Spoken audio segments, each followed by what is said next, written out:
So today in the Vintage Kitchen at pardonmypoppet.com, we're going to be making a general fried rice. You could make this with veggies or chicken or fish.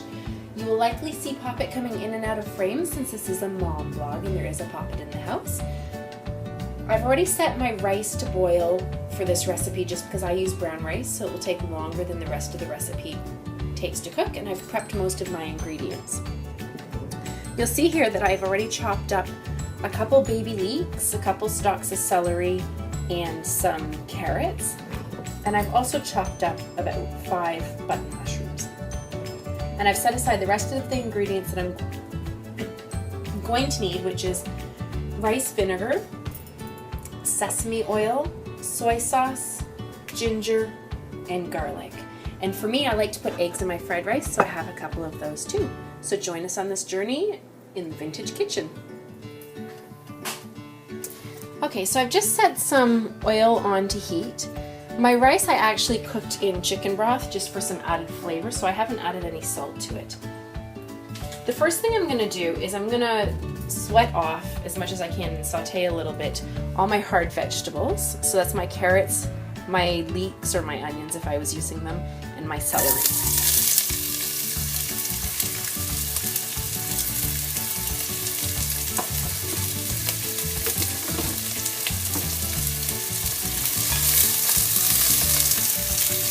And this will take probably a good 5 minutes or so to do. Okay, so my veggies have sweat quite a lot and they've softened somewhat.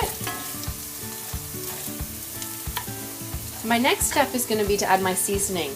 Now this recipe that I normally make would have a tablespoon of garlic in it. I have a garlic intolerance, so I tend not to use it. But I do still use the ginger, so I'm going to put a tablespoon of ginger in here, which is equal to 3 teaspoons. And I'm going to let that saute for a little bit as well.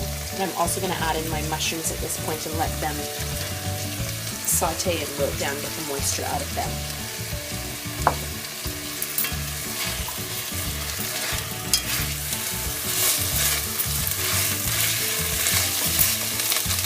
Smelling good. Okay, so my mushrooms have sweated down and my veggies are pretty much softened by now. So now I'm going to add in my seasonings besides the ginger that we have already added. So I'm going to start with a 1/4 cup of rice wine vinegar.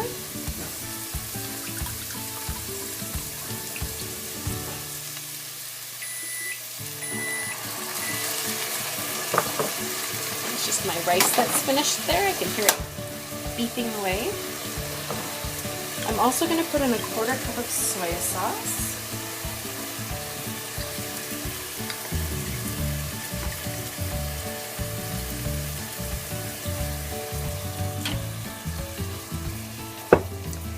And I'm also going to put in about 2 tablespoons of sesame oil.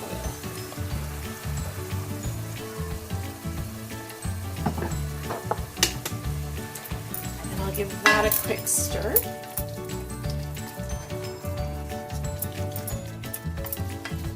That smells delicious. Okay, turn up my heat a little bit. I'm going to let that sweat off just a little bit, evaporate a little bit of the juices. And then we're going to add our rice. Okay, so this is evaporated down a bit. Our next 2 steps are the final 2 steps here.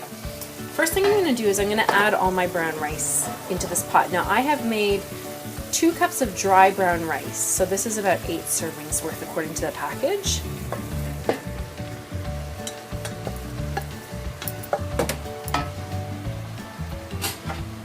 And I'm going to give this a quick stir around before the next step, because the next step requires me to have this pretty much already mixed.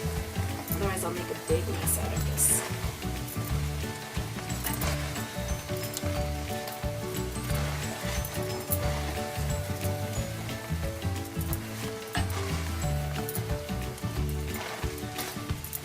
Okay, now we're going to add the egg. Now the trick to adding the egg is to beat your eggs lightly first, And then all I'm doing is I'm making a hole in the middle of my pan, and this is where I'm going to add my egg, and as it cooks I'm going to scrape it up. So I'm going to add in a couple of eggs that are well beaten.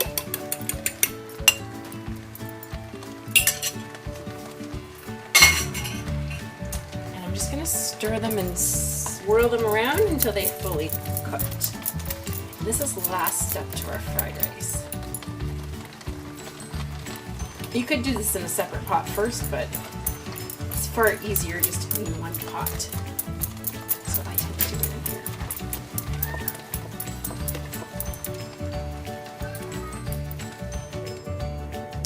here. So this is our finished fried rice, our veggie fried rice, and you can see the bits of egg just scattered throughout it. If you like your egg in chunks rather than scattered throughout, just cook it longer before you incorporate the rice from the sides of the hole that you've created into the rest of the egg. I would normally just serve this with a little extra soy sauce. You can sprinkle over some green onions, or some cilantro is also really nice. I also love this with some leftover grilled chicken or steak. It's a perfect addition to any meal, and we quite often will actually just eat it as a meal on itself. So I hope you've enjoyed this recipe from Pardon My Poppet and the Vintage Kitchen. You can get this recipe and others at www.pardonmypoppet.com.